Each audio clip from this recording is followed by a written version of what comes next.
I can see it in your eyes that you are restless. The time has come for you to leave. It's so hard to let you go, but in this life I know you have to be who you were made to be. As you step out on the road, I'll say a prayer, so that in my heart you always will be there. This is not goodbye. I know we'll meet again, so let your life begin, 'cause this is not goodbye. It's just I love you to take with you until you're home again.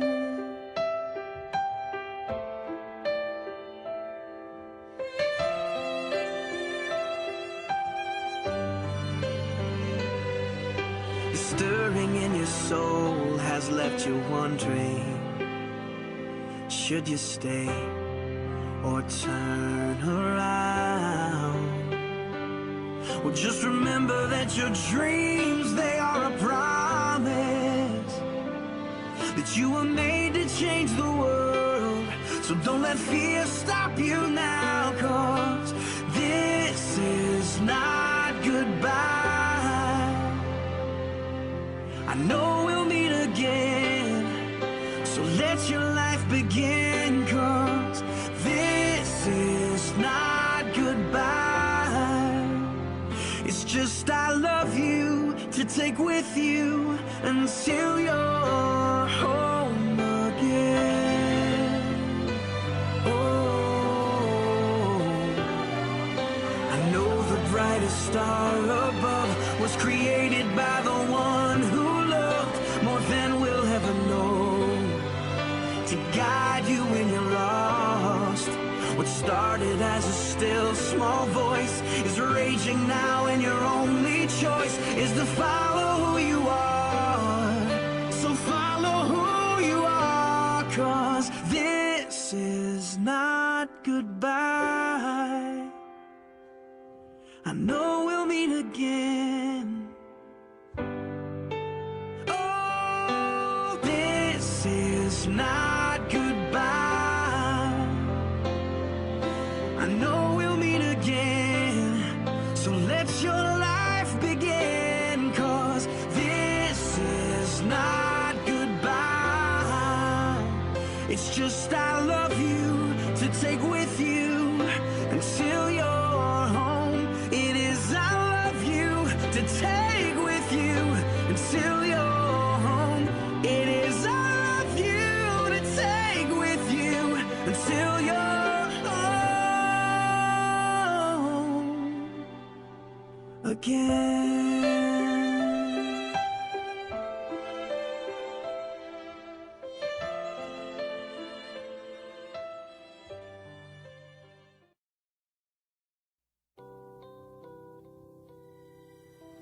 Ay, Kuya Ron, magandang umaga.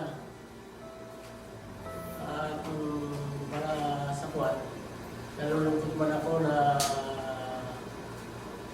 ikaw ay magpapaalam na sa amin dito sa Taguig. Ngunit masaya pa rin ako dahil maraming bagay ako natutuwa sa iyo. Na ikaw ay nagsilbing kalakasan sa akin at sa mga ibang kapatid. Matagal-tagal na ang ating pinagsamahan, halos mahigit na ata 10 taon.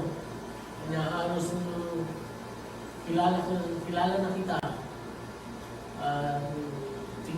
Sa tanong ko lang, tingnan lang kita, alam ko na kung may problema ka ako na lang. At yung mga bagay na yun ay nagsilbing kalakasan sa akin. Dahil hindi ko dinadala sa gawain ng iyong mga problema. Alam ko marami kang naging problema sa pamilya, maging sa trabaho. Ngunit hindi ko nakita na ikaw ay nanghihina sa gawain.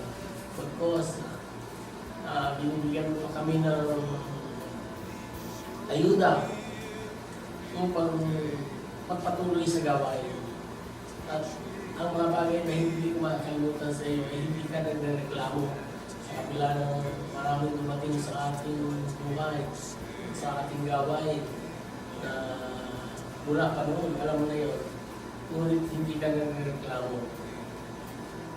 Patuloy ka lamang sa paglilingkod sa ating Diyos.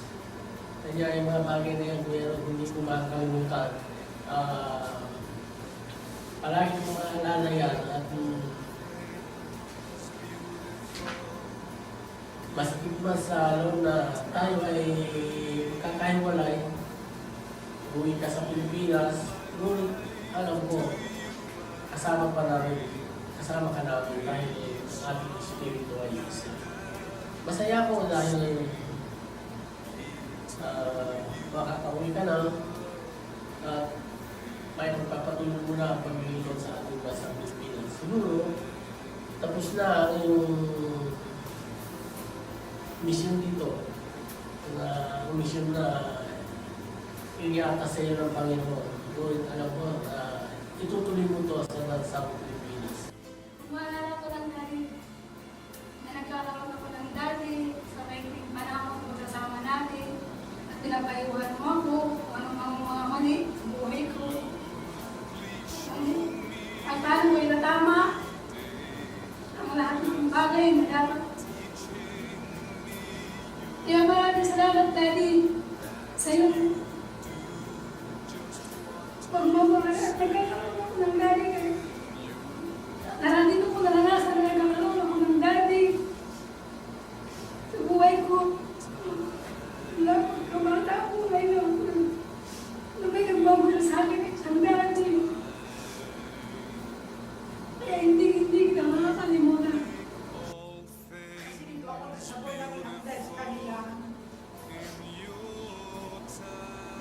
Maraming salamat po dahil sa inyong mag-asawa, inagustuhan niya. Kuya Rod, malaking nabago sa buhay ko dahil sa inyo. Kapasalamat po ako na.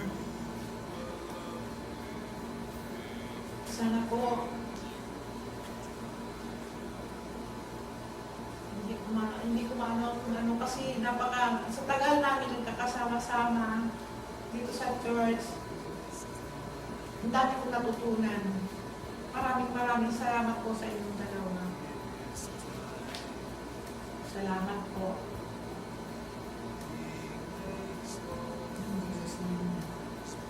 Bagay hindi ko malilimutan.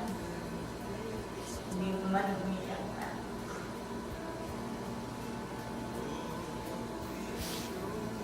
Sa tagal na ako nang pinagsamahan namin dito. Naboard na din ako dahil sa kanila. Una sa Panginoon. Hindi ko talaga makakalimutan na lagi silang nakakasama. At marami akong natutuhan sa kanilang mga pamamaraan, mga bagay na hindi mo dapat matutunan sa kanila nagkagaling. Nagkakaroon ng isang aral sa buhay ng isang tao na kailangan maging practical ka, lalo na kung kasama mo sila. Kailangan mong ilagay sa ayos ang sarili mo, pala ganito, mahirap magsalita ngayon. Yung ibukas mo ang gagaling sa puso, isipan mo mga dapat mong sabihin. Pinagpapasalamat ko po ang lahat ng ito na naging karanasan namin dito sa Saudi Arabia na kasama sila. Nami-miss ko rin po sila, nami-miss ko din si Sonia. Dahil yung Biyernes, naalala ko siya. Basta yung lagi siyang nandyan, tapos, di ba, maaga siya nag-ibising para magsulo ng mga ito natutuwa ko dahil masyado siyang umano sa church. Si Kuya Rod, hindi ko makalimutan sa kanya, pahalaga niya sa mga tao dito na kapatiran, ay hindi siya nagsasawang mag-message po dun sa labing book. lahat ng group kung kasama kayo roon, andun po lahat yung message niya isa-isa. Hindi po siya nasasawa dito po na kinakakatuwa po niya, na hindi na rin makalimutan na Masaya siya, sinishare niya. sinasabi niya po sa amin na ganito tayo, kailangan na. Hindi namin makalimutan, lalo po kami na nagkikita kami sa taas. Kuya, ganito tayo ngayon. Siguro yung pinakamagandang na hindi namin makalimutan kay Kuya. At marami pa iba na sinasabi niya sa amin na nakakatuwa, minsan nalulungkot din kami. So, pantay pa din yung sinasabi niya. Bagay na hindi makakalimutan pagkasama ko sa Kuya Ro. Makulit siya. Makulit siya, minsan masungit, pero mas maraming kulit na parang tatay. Para sa akin, mga sermon, mga pasimpleng pag-absent ako, yan. Makakalimutan kay Daddy Ro is yung pagiging malambing na stricto. Malambing na stricto yung pagiging ano niya. Nagsasabi siya sa akin na may mga bagay-bagay siyang napapansin, nagsasabihan niya ako, pero sa malambing na paraan. Tapos yung pag may napansin siyang kakaiba, may napansin siyang malungkot ako o ano, kino-comfort niya ako. Pero may pagka-stricto pa rin. Pag may problema ako, hindi ko sinasabi pero napapansin niya ako. Pag may napansin siya sa church, pinakausap niya ako, ini-etchos niya ako, gino-joke niya ako, tinatanong niya ako kunyari, o ano naman yan anak? Kasi sasagot ko, okay lang ako din. Okay lang ako din. Sasabihin niya sa akin, okay lang ba talaga? Message mo ko. Ayun. Na-remember ko yung unang pasok dito na pinausap niya ako, welcome, sana mag-enjoy ka. At saka yung sinabi niya na may reason kung bakit ka nakapasok dito. Kaya yung parang happiness na naibigay niya, na idulot niya sa akin. Kaya siguro yung progress din ng faith ko at saka ng pag-attend dito is tuloy-tuloy. Tsaka ano naman at home kami.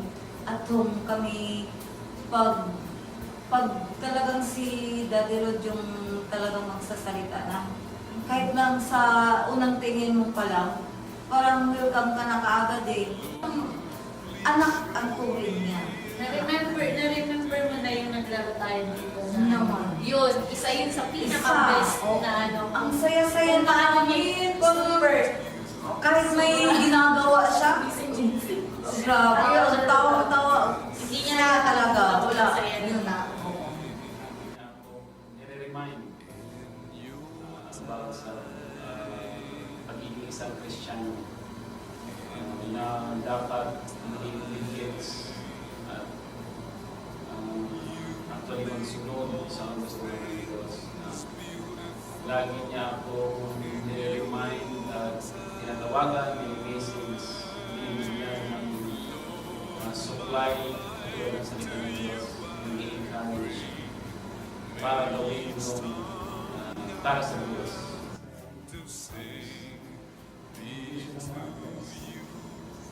Sa amin, buwan pala. Medyo na-enlighten kami sa mga salita ng Diyos. Kapag sinusunod na kami, malaking bagay sa amin para sa amin na pagdating na kami dito sa pagsisimula sa church. At bilang kapatid din dito, para naman din lang siya ng tao. Kasi malayo kayo sa pamilya, malayo kayo sa mga magulang. Yun na lang nagiging ano namin sa amin. For the first time, nakaintindahan nila ito, tatay ko. So sa loob ng dalawang taon, walang 3 years na kasama si Kuya Rod.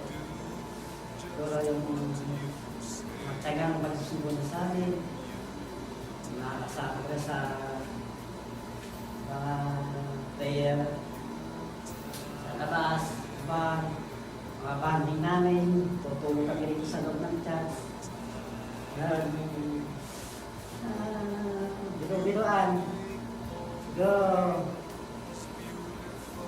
Pero, mayroong pagkakataon na kasama tayo muli sa Pilipinas para sa paglilingkod kay Lord. Hindi mo ko dyan. Basta, mamimiss kita. Ang pagiging makulit naming dalawa pag nagkikita, lagi niya akong kinukumusta. Ulit-ulit niya akong kinukumusta at pinapasyalan niya ako dun sa shop para kumustahin kung ako hindi nakaka-attend. Yan ang gusto tayo muna sa kanya. Wanto pa, parang kaibigan ko na. Yung especially yung pagsusundo niya sa akin. Napakagandang blessing na yun sa akin kasi yung layo-layo po, sinusundo pa niya ako. Tapos yung mga kwentuhan namin, lagi siya nag-share ng mga encouragement sa akin. Doon ako na yung puso ko masayang-masaya na nakakasama ko siya, kwentuhan. Tapos lagi niya akong pinapaalaalahanan sa mga paglilingkod sa Diyos na hindi dapat ako na mag-conduct sa isang bagay, hindi mag-focus ako ng ministry sa ministry. Tapos nagagalak ako dahil nakasama ko siya ng buwan. Si Kuya, napakabuting tao. Saka hindi ko po makalimutan sa kanya. Lagi niya ako pinapalalahanan na huwag titigil sa pananampalataya sa Diyos. At isa pa, parang tatay ko na po yan eh. Parehas pa ang pangalan namin yan eh. Kuya Rod po. Saka hindi ko makalimutan dyan ng unang mga isang buwan pa lang ako dito sa church, wala pa. Talagang nung nasa ako sa lapis, ginabi ako dun eh. Kala ko wala sumusunod sa akin, tawag sa amin. Mga ano na yun. Pero sinundukan na kami Kuya Rod dun, nung hindi ko makalimutan sa akin eh. Mga halos mag-ahating gabi na yun eh. Hindi ko makalimutan nung kami po ay magkasama ni Kuya Rod. Na kung saan na nung after ng prayer meeting, nung kami ay nasa Al-Quds pa, pauwi kami papunta Awamia. So hinatid niya ako papunta sa Awamia. At dumaan kami sa lugar na kung saan, doon sa farm area.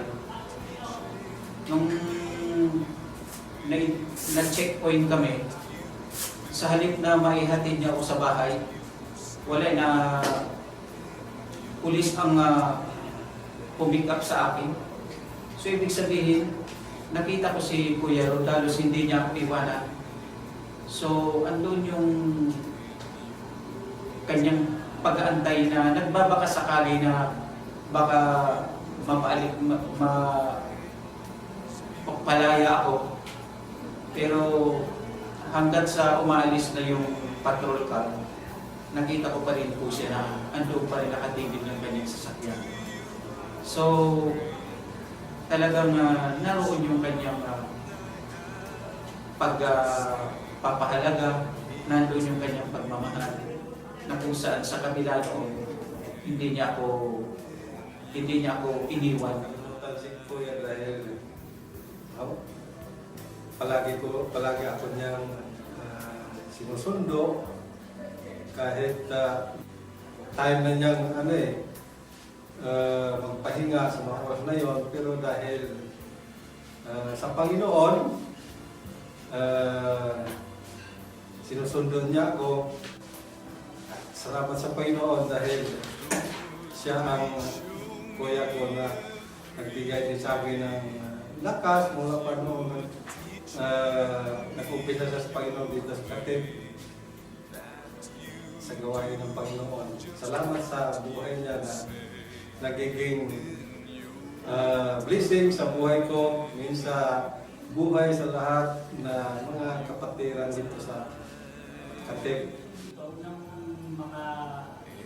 makaranas ako ng insidado yung nag-ano sa akin na parang nag-pray over, parang gano'n. Ang tatanda kang sinabi niya na itong kapatid na to, hindi to aalis ng Saudi Arabia na hindi magtatagumpay. Siya rin yung nagkaroon ng hugasan ng paa. Siya rin yung nagugas ng paa. Hindi malilikutan pag kasama si Daddy Rod. Siyempre yung mga advices, yung tawa niya na halos umiiyak na, pag makatawa, wagas. Sa akin naman, yung, siyempre, mula nung magkasama kami, yan yung Since 2005. advices niya bilang siya yung magulang, bilang magulang sa spiritual, tsaka siyempre, sa paglilingkod namin, yan doon yung mga advices niya sa akin. So, hindi ko rin malimutan yun.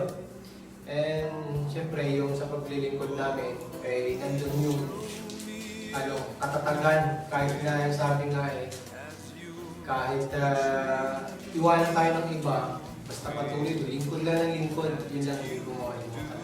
Tuloy lang. Pero, ano ba yung mga bagay na nakala mo hindi mo malilimutan na sabi si Bel? Para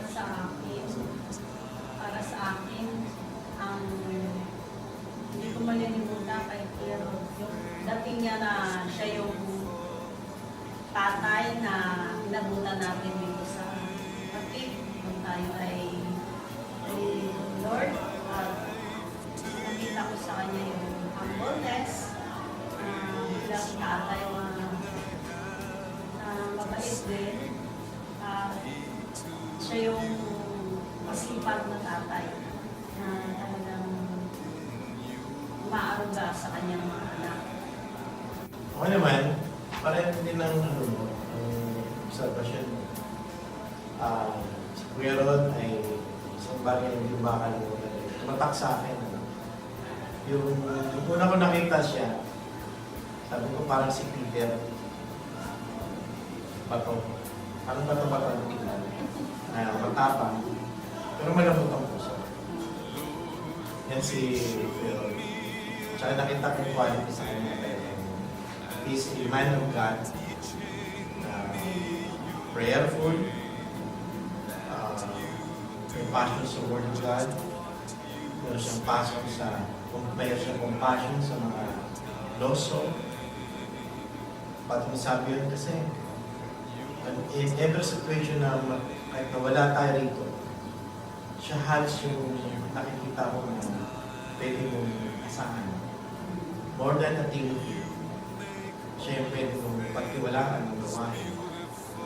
Without any supervision or very little supervision, ay yan ang isang bagay na hindi makakalimutan.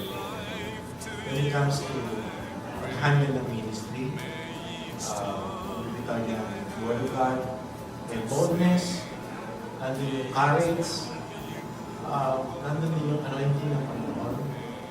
Then, when it comes to pangangalaga din sa mga nasasakupan niya sa sa kanyang ministry, ay parang tatay talaga ang approach niya naman. Hindi siya approach, yung approach pa na talagang mamanduhay niya yung mga tao. Kung sa he's a push. Ipupush niya yung mga tao para kumilos. At kapag hindi naman niya nasunod yung gusto niya, nakahangot na lang ako. Doon mo lang makikita na medyo nayayamot siya. Kasi hindi ko din naman siya. Mga bagay na napansin ko yung ginawa ko.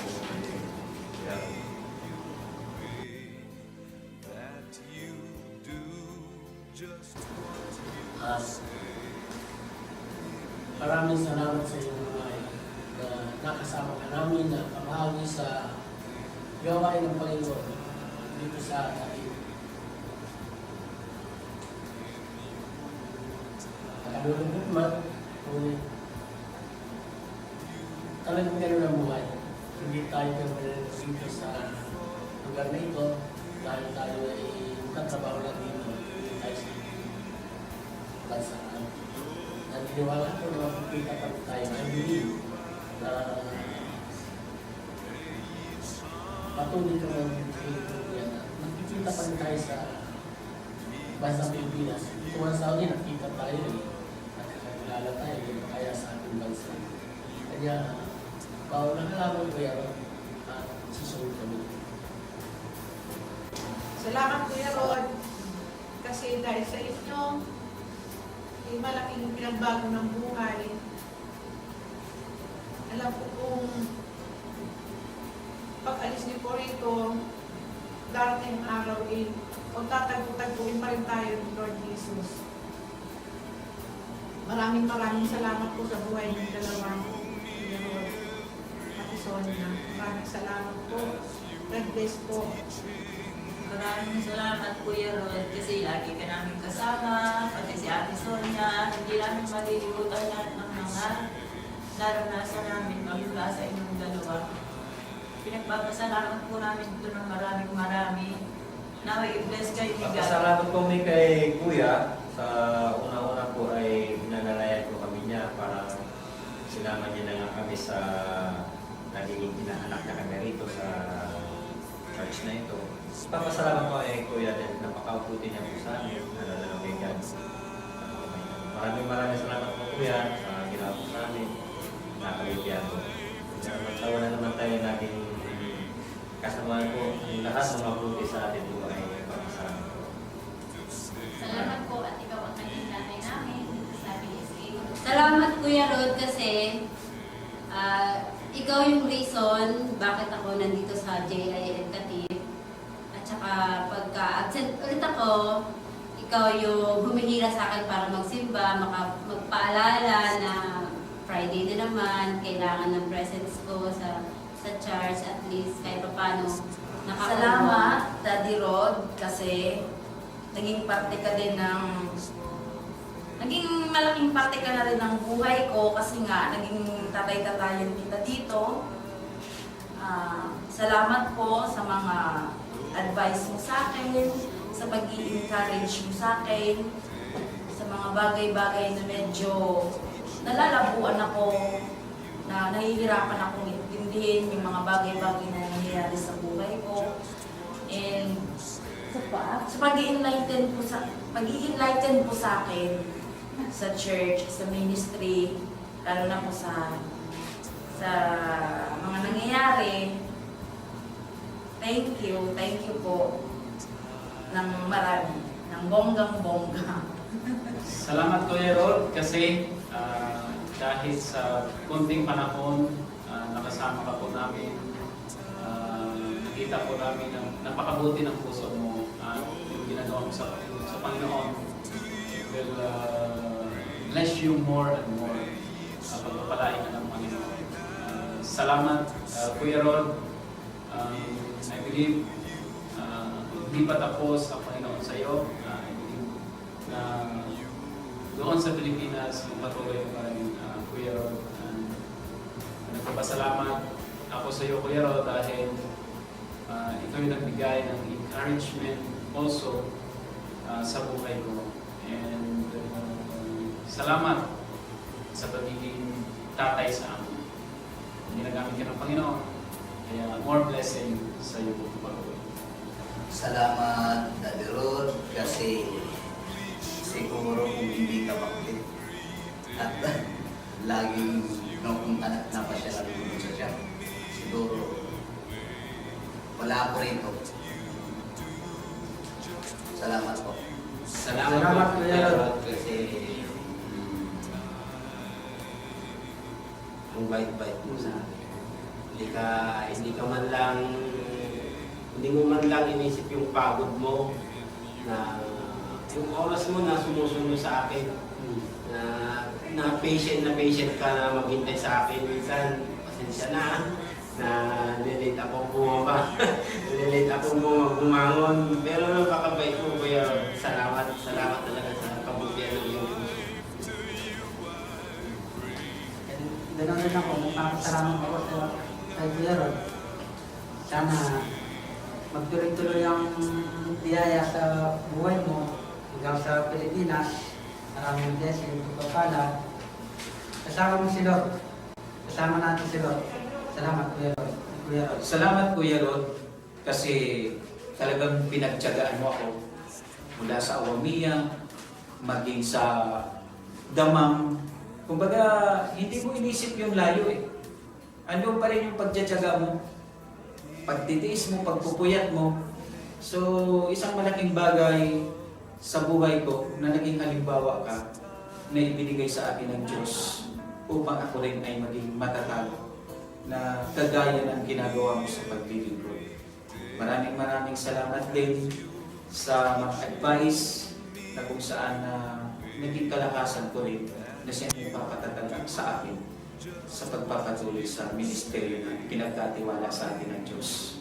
Kaya sa lahat ng iyong mga ginawa, alam ko naman na ang iyong pagpapagal na iyon ay hindi mawawala ng kabuluhan sapagkat ang Diyos ang magpapala sa iyo. Maraming salamat. Hindi ko makakalimutan ang mga bagay na ginawa mo sapagkat naririyan ka. Maging sa hospital, sinundan mo pa rin. Pero tunay na nakita ko sa iyo yung pagiging tapat na lingkod. God bless you and your family. Hi, Ate Sonia. Salamat po sa buhay mo.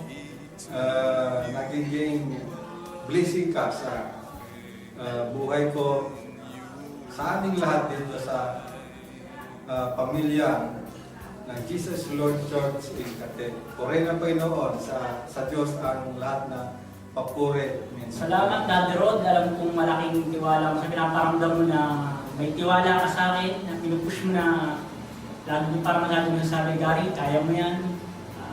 Lahat ng, kasi parang ikaw naging nag-motivate sa akin sa lahat. Kasi naghanap ako ng pangalawang tatay. Alam mo naman nangyari sa akin ng tatay ko. Isa ka sa mga nahanap ko ng parang gusto ko yung pangalawang tatay. Maraming salamat po. Salamat, Daddy Rod, kasi ang daming pinagdaanan kasi since 2005, simula nung makilala namin sila, nagsimula sa, syempre hindi pa kami mag-asawa, nagsimula, basta madaming, ako personally, ang dami kong dapat ipagpasalamat kasi na-inspire din, nakaka-inspire yung buhay nila mag-asawa regarding sa pag-lingkod na kahit nakakita ko nahihirapan siya, tuloy pa rin yung pag-encourage niya. Nung bagong kasal kami, natouch ako kasi isang araw dumating siya dun sa bahay. Tapos sabi niya, pagpipray ko kayo, yung mga bagay na, ano ba yung mga nararanasan. Siyempre, malayo sa mga magulang namin. Sila talaga yung tumayong tatay at nanay sa amin. Mami Sonia at si Mami Sonia, si Daddy Rod. Although may mga sad moments, merong mga tampuhan, pero nandun pa rin yung alam mo yung pag nagmamahal na sa'yo, yung isang tao. At nakita mo naman talaga na deserving niya yon. So, magpapasalamat ka kasi aminin mo man sa hindi, meron siyang na-contribute sa'yo, sa amin. Yun. Maraming pa dapat pwedeng sabihin, kaya lang limited yung time. Nakakalungkot, na masaya kasi syempre sa issue ni Mami Sonia, hindi nyo na kailangan maghiwalay ng matagal. And as we all know, lahat naman tayo aalis. Yun nga lang nauna ka. But salamat kasi bihira yung makakasama mong lingkod na talagang may inspire ka. Tama. Ayun. Yun lang talaga hindi ko makalimutan kasi nung nagsisimula pa lang kami, bago mag-asawa talaga, nandun yung full support nila as bilang magulang. Nandun yung advices nila kung kami, minsan nag-aaway kami noon, sila yung nagpapayo sa amin. Muntik na akong makulong, nandyan sila talaga to the rescue. Nagpapayo sila ng anong dapat gawin, ng asawa, anong role ng bahay, ng lalaki.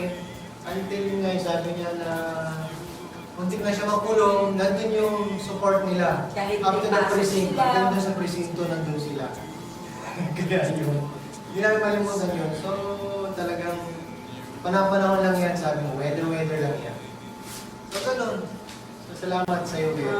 Nagpapasalamat ako kay Kuya Rod at sa Panginoon dahil talagang ang buhay mo ay ginamit ni Lord para sa lugar ito, sa kanyang gawain dito sa lugar na Jesus is Lord Catholic Church. At talagang masasabi ko na isa kang pagpapala sa iglesia ito ng ating Panginoon, na kung saan ka man makarating ay andun pa rin, alam ko na andun pa rin yung gabay sa'yo ng Panginoon na patuloy mong binibigay yung buhay mo para sa kanyang gawain. At alam ko na hindi pa rin tapos ang Panginoon sa buhay mo sapagkat dadaloy pa rin yung biyaya, yung grasya niya sa buhay mo, sa iyong asawa, si Ate Sonia. At higit sa lahat, salamat dahil nagiging isa kang mabuting halimbawa sa iglesia ito, sa bawat isa. Alam ko na pinagpala ang bawat isa na mga kapatiran sa buhay mo, sa lahat ng area ng ministry pinagkatiwala sa ng Panginoon ay andun talaga yung mag-glorify ang Lord sa buhay mo. Kaya nagpapasalamat ako, Kuya Rod, sa panahon na naging kasama ka namin sa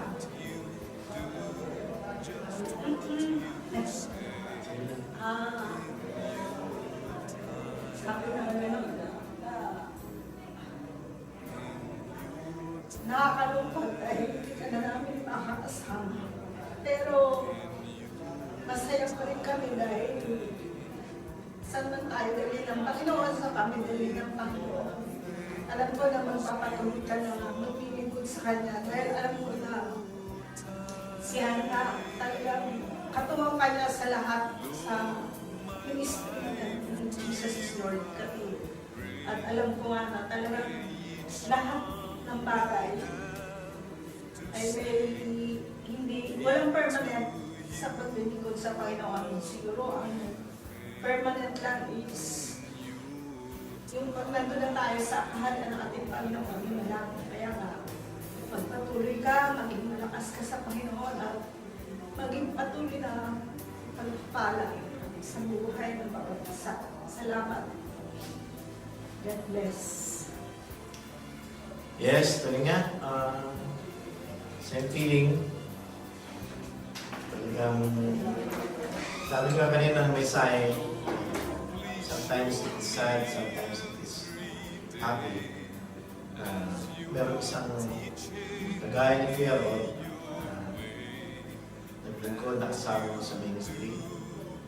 At then suddenly, ikaw ay iiwanan. Pero alam ko yung pag-alisin nito ay panandalian lamang ito. Kuya Rod, maraming salamat. Una sa Panginoon, sa buhay mo. Ang pinagpapasalamat ko lalo din ay yung all-out support na pinagkaloob mo sa ministeryo nito ng Jesus Lord Church Kativ.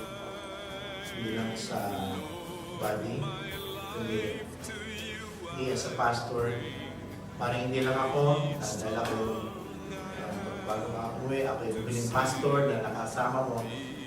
Even sa ibang mga pastor na nakahalubilo mo rin dito sa gawain ito, ako yung niniwala na kung ano yung pinakita mo sa akin, ay ganoon din na ang naipakita mo sa kanila, maaaring hinigitan mo pa yung ginawa mong paglilikod noon. Again, I salute you. At lahat ng ginawa mo ay nakarecord sa heaven with God. At maraming salamat sa lahat ng mga ginawa mo suporta sa Ministerio of Jesus Lord Church Kativ. Yan yung sinabi ko rin kanina sa mensahe sa Book of Philippians chapter 4. Nung si Paul ay sumulat siya sa mga taga-Philippians. Pasalamat siya sa lahat ng mga ginawa sa kanya at lahat ng tulong, lahat ng everything ay binigay sa kanyang mga kapatid. Same thing, ganun din yung binigay mo sa akin. At gusto ko lang disuklihan yung ginawa mo ito sa bagay na I release the best in a family life sa buhay mo, sa iyong pamilya. Kaya pa ni Paul ay lahat ng ito ay nabalik ko sa Panginoon para sa iyo. God bless you.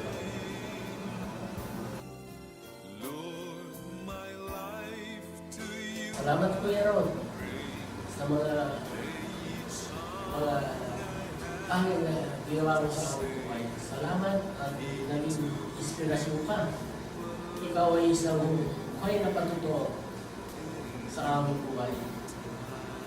Ikaw ang Kuya Ron namin na hindi makalimutan.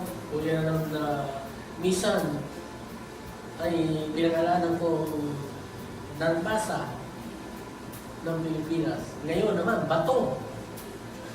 Bato na sa kaming henerasyon. Kaya Kuya Ron,